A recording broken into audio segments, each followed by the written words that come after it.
G'day guys, today we are going to create these 5 dope effects for your music videos. How is it going, guys, and welcome to the Olufemi channel. We're a group of teachers that want to shore up your video production skills in as little time as possible. G'day channel gang, welcome back. Alright, today we are going to look at 5 effects that you can throw into your music videos to just give them a little bit of special sauce so you can really wow your clients and really impress people with your skills. And they're not that difficult to do, that's the secret. Alright guys, let's dive right in. This video proudly sponsored by Envato Elements. Okay, so the first effect we're going to do is this glass shards effect. We're going to go to the pen tool up here and we're just going to draw just something with sharp edges. Now we're going to make sure we set this fill to gradient, which is this one, the linear gradient. We're also going to set the color gradient, so make it black on this end and then white on this end. And set this midpoint to 50%. Now you can kind of see these 2 points come up here. So what we're going to do is just drag these points around. Now if you can't find those points and they're not coming up, you can go down to contents and go to the gradient fill and you can actually manipulate them right here. All right, so that looks pretty good. We're going to bring up the rotation properties by pressing R, and we're going to alt click on the stopwatch or option click on the stopwatch, and we're going to type an expression. We're going to make this 10, so it'll just rotate by itself. You can keyframe it yourself, but I like to write expressions because I'm lazy and I don't like to keyframe things if I can help it. Now what we're going to do is we're going to go and highlight the shape layer, and we're going to go pre-compose. We'll move our attributes into the new composition, and we're going to call this glass shards 1. All right, now we're just going to turn that off for a second, and we're going to go to an adjustment layer. So if you click on right click here in the empty space and go new adjustment layer, and we're going to add a displacement map. So right up here where we have effects and presets, you type in displacement map, and we're going to bring that onto the timeline. We're going to set the displacement map layer to glass shards, and we're going to change both these channels to luminance. Let's turn off the vertical displacement for now, but we'll turn up the horizontal displacement, and you kind of see according to the black and white map that we've just had, it's actually affecting the way that the map is being, the picture below is being displaced. So as we keep turning, you can kind of see it's kind of moving as we go. So let's go into the glass shards comp and let's muck around with this a little bit more. So let's stack these a little bit. So we're going to duplicate it by pressing Control D or Command D. And I'm just going to change the parameters of the expression here. So I press double E to get the expression to come up that we've written before. And I'm just going to add a bit more, let's say 20. All right. And we're just going to duplicate these a few more times. And we'll just change the expression just a touch, just so that we've got a little bit of variation. All right, that's all done. I probably think actually this side looks a little bit too much black on this side, but anyway, it's okay. It'll spin around eventually. Let's go back up the comp. And as you can see, it's sort of affecting everything in the comp itself. Oh, I forgot to tell you, I did put a stroke on everything as well. As you can probably see, there's a stroke on everything. So you can just select everything. If you haven't applied the stroke, you can just apply the stroke, which is pretty easy. You just select that. If you don't want the stroke, you can just turn it off. But just for the sake of demonstration, we'll put the stroke on just to be sure. Now, what we can do is I'm going to actually duplicate this glass shard. So I did a file and then reveal source and project. And I'm just going to duplicate it by pressing Command D or Control D. And I'm going to duplicate these as well. So I'm going to press Command D, Control D and bring both those up. And what I'm going to do is replace this glass shard with this one. So I'm going to hold Alt or Option and then drag it on and replace it with that. Okay, so what we're going to do is we're going to basically change this around just a little bit, just to give us a little more variation. So we'll just move these around just a touch to just give us a little bit more variation in different areas so that we have a slightly different effect. So that when we do stack it on top, you kind of see it gives us a bit of a refraction kind of look, different areas. I tend to find that you want to mix the sides up so the rotations are slightly different on either side as well, so you don't get this exactly the same effect. So I kind of did this a few times just to kind of see how I can get as much variation as I can. As you can see, like, you don't want repetition up here like this. So let's move this one over here I mean, maybe you do want it, but I just didn't like that effect. So I thought, okay, maybe I'll change that a bit. And because there's a different adjustment layer, we can actually add a few more things onto this. So what we're going to do is I'm just going to blur the bottom layer now. So I'm going to apply a blur to the bottom layer. So we're going to apply the fast box blur just to give us a bit of blurring on the bottom layer. And there you go. Let's turn it on. Now, as you can see, it's blurring everything as opposed to just what's in the hexagons. So what we're going to do is we're going to change this adjustment layer, and we'll go to the track matte, and we're going to change this to alpha matte. So what it does is it's taking the channel from the, oops, we'll turn this off. It's actually taking the alpha channel from here. So it's like cutting it out. So it's only affecting what we've put inside the hexagons that we just created. So there we go. And if we turn this back on, you can kind of see it's sort of like this refracting effect that we get as well. Now, to really throw this over the top, and this is where I was sort of experimenting with this, I found this really neat plugin on Plugin Everything called the Quick Chromatic Aberration. And it's a really awesome plugin, and it's free. So go download it now if you want. So what we can do is we're going to apply the chromatic aberration here. So if you type in quick chromatic aberration, and just drag it on. What's really cool is that it pretty much just gives you, like, without having to do the channel blurs and stuff like that, you can just get chromatic aberrations happening in that thing. So that rainbow effect that you get in glass, you don't want to overdo it, but you know, some subtlety is good because that's effectively how glass works. And I'm going to apply this to my top layer. Again, you'll need to make sure that the alpha glass shard is alpha matte is turned on for this one, so it doesn't affect everything. Although maybe if you like it, you can leave it on, but I just want to apply only what's happening inside the glass. So there you go. All right, and to kind of like, maybe you don't want it to be this sharp looking glass, which I actually think doesn't look too bad in itself. Like, you can definitely muck around with this and trying to get some nice vibes with this. But you can also, I also kind of liked, what I did was I put a small adjustment layer on this, not a small adjustment layer, and then I added in the fast box blur again, just to kind of blur these up a little bit. And we'll make it around 3 or maybe about 4. Just to kind of soften those edges to make it feel like the glass is slightly out of focus. And I did the same for the bottom layer as well. And it kind of gives a very nice kind of dreamy look to the glass, I felt. And so it really is like refracting in a really interesting way, I thought. So here we go. That is basically the effect in a nutshell. You can totally muck around with it with different shapes, of course. You can even have things like build on and animate on. But this is a really fun effect that you can kind of use if you just want to build glass in your scene. And it's a really, really cool effect, I thought. In case you guys are wondering why you can hear so much noise in the background, this is why.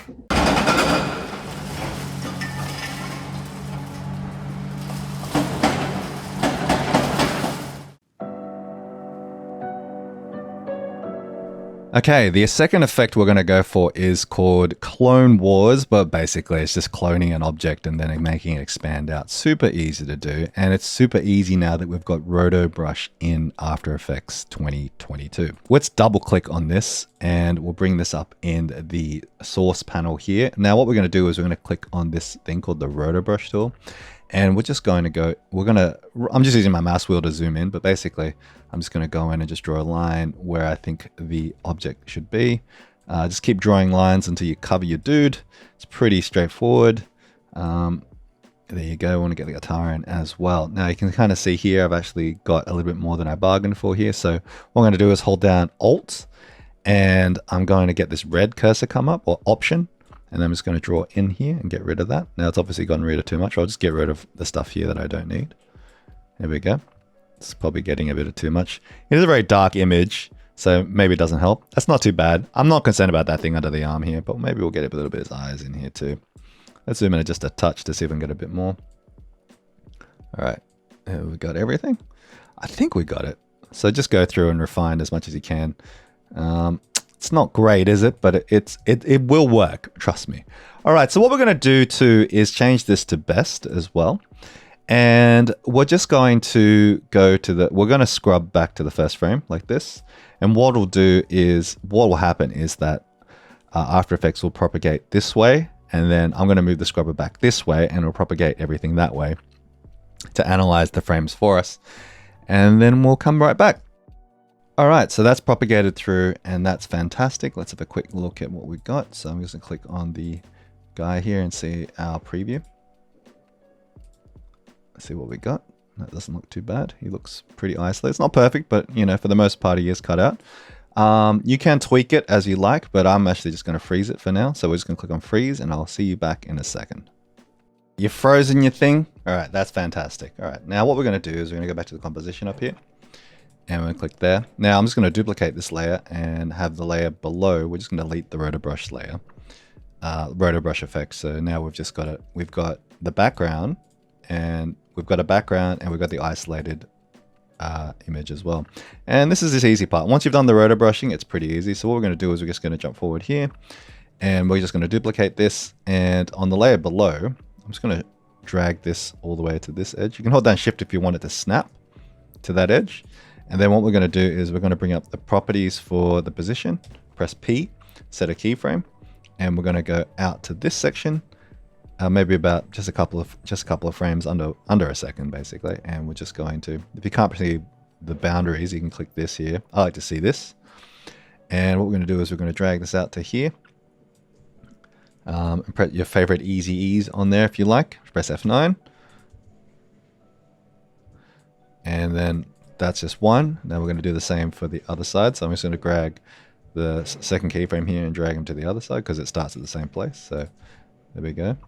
And if you want to make multiple copies, let's do it a couple more times. That way. And then we'll do another one and we'll have them go all the way to this side. And obviously you could do this as many times as you like.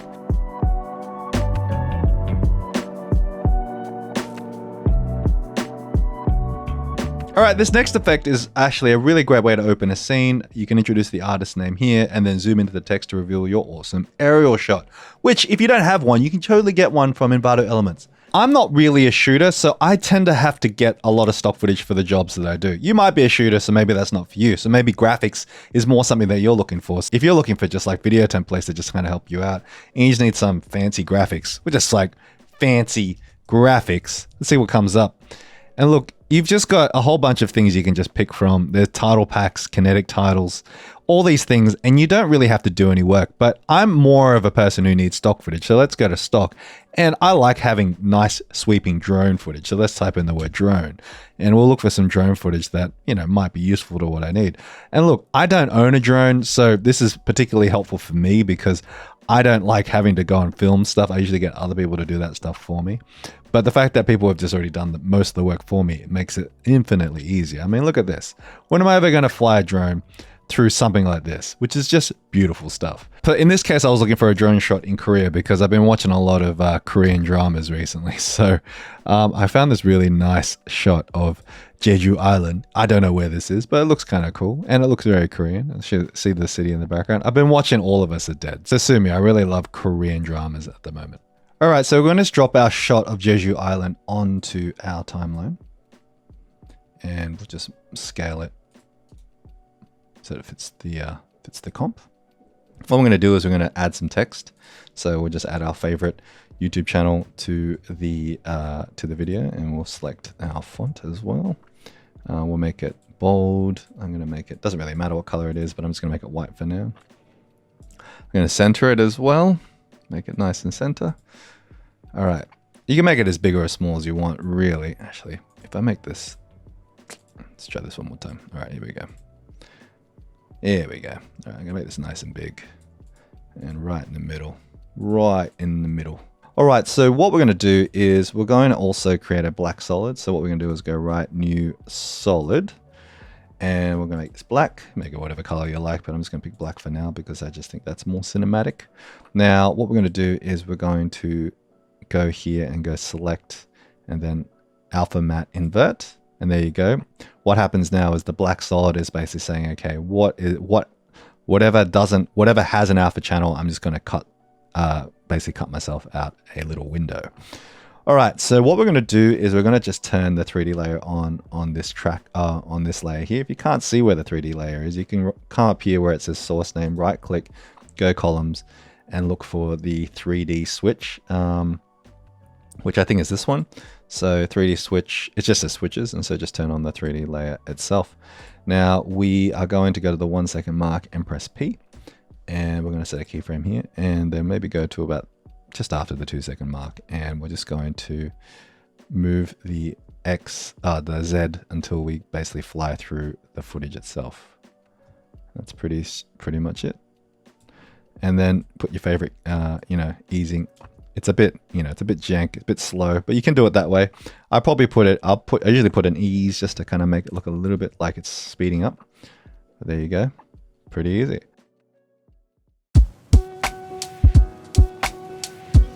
All right, guys, in this effect, basically what we're going to do is we're going to have footage here that keys through the darker parts first before it goes through the white parts of the footage. So we want to transition this to this piece of footage. So what we're going to do is apply a tint effect first, and that turns it black and white, which is fantastic. And now we want to apply a levels effect. So what we're going to do is we're going to set a keyframe on the first part of the histogram. So we'll go down to level. You can set it up here, but I'll show you down here. We're going to go to the levels thing down here. And once we've set the keyframe, what we're going to do is drag this slider all the way to the right. So it just completely goes black. And then we're going to go forward a little bit, depending on how long you want transition. We'll just make it go for like 1 second. Then we're going to drag this all the way to the right, and then drag this one and make it blow out to this edge. So like, it goes pure white. So what happens there? Well, as you can see here, the black parts will come, like the bright parts will slowly come through, and then it'll go to full white. All right, so you're probably saying, okay, that's cool. So what? All right, so what we can do is we can duplicate this footage and we'll bring it below. We'll just delete the effects off it. And if we make the effect above it accept a luma key, it'll look at the image above, and wherever there is white, the image will be solid, and wherever it is black, it'll make it transparent. Pretty simple. And what's great is once you've set this up, you can pretty much use this for any piece of footage that you want to throw in. So for example, if I duplicate this sequence and bring it up here, what you can do is if I replace the footage, so I've got some other pieces of footage here as well. I've got this couple dancing here like this. If I replace the footage of this couple, and I replace both of them, so I'm going to hold down Alt and drag it on here, you kind of get the same effect as well. And it's super easy to do. So once you set it up, it's super easy to basically muck around with it. Okay, on to the final effect. And this was something I saw in a few of Justin Bieber's clips where they have this subtle bloom effect, but we're just going to make it just a little bit extra. So I've got some footage here, this couple dancing, which is, very cool. You could basically use whatever it is. I pre-comped the footage just so that it's really easy to change out. So for example, if you don't like this footage, you want to try something else, you can actually put in whatever you like our dude here. All right, so let's duplicate this piece of footage. We are going to apply a levels adjustment to this. So using FX Console, or otherwise you can go up here. Actually, we'll just do it up here just to make it easy for everybody so everybody can follow along. We are going to apply a levels curve to this. So again, what I'm going to do is actually try and make this so that I'm going to crush the picture so that only the bright parts are showing through. So I'm going to do the best I can here. It's going to be very, very crushy, but I'm just trying to isolate just the bright parts coming through. Now you can muck around with this however your picture is, but I'm just going to try and get it. So just say, for example, the whites of the shirt, maybe this wall, and a little bit of this as well. I'm just going to apply a tint effect to this. So it's just black and white effectively, pretty easy. And then we're just going to apply a fast box blur, or whatever blur you decide to use, but I'm just going to use fast box blur because it is fast, and there you go. And that is pretty much that layer done. And what we can do is, if you toggle the switches, you can toggle them here if you want. We're just going to change the transfer mode to maybe an add, and there we go. We've already got that blooming effect on there. Now, for example, if you want to make it, say, you want to dial this in and out, you can actually dial down the opacity if you don't like. If it's too intense for you, you can obviously dial that down as well. If you don't want that blooming effect to be so full on, or if you want the blur to be a much more prominent, you can actually turn the blur up a little bit more, depending on the vibe you want to go for. This footage does work better with stuff that's shot at nighttime with neon lights and that kind of thing, but I think the principle still works even in the daytime. So what we're going to do, you can even change the tint of this, and this is really where it gets kind of fun. You can actually change the tint of it. For example, if you want to be more of a green kind of vibe, you can actually make things look a bit more green, or maybe you want to go for a nice blue or magenta. Like the world is your oyster, guys. The world is your oyster. So you can decide to make it more of a sunny afternoon with some funky little, but obviously use this in moderation. It's not meant to be like used like crazy. It's just sort of give you a little bit of a zhuzh with your footage if it's looking a little bit boring, a little bit stale. Changing from this to something like this. And I did apply a curves adjustment to the bottom layer just so that this is the footage when it's like unadjusted, but I just applied a small curve adjustment layer so that the highlights do pop through. I like to kind of put, for this sort of effect, I put a little bit of a frame around things. So what I did was I went up here to the rounded rectangle tool, and all you have to do is just draw a rounded rectangle here. It doesn't really matter what fill is at this point because we're just using that as a matte. And I'm going to create a new solid, and we'll make it black, and we'll just bring it down to the bottom. And I'm going to change the transfer mode to the track matte to alpha matte inverted, and so it'll just create us a little frame that we can throw everything into. And I would recommend dragging those two layers and going to pre-compose or Shift Command C or Control C, composing it, and we'll just rename it frame, or actually just like border. Okay.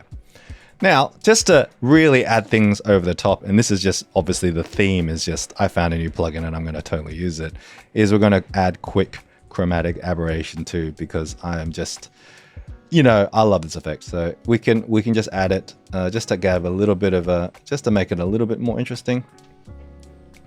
All right, there we go. That is that.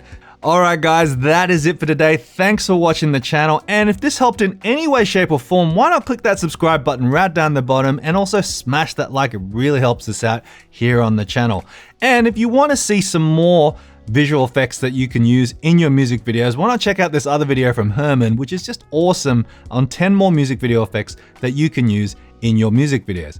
All right, guys, that is it for today. Thanks for watching.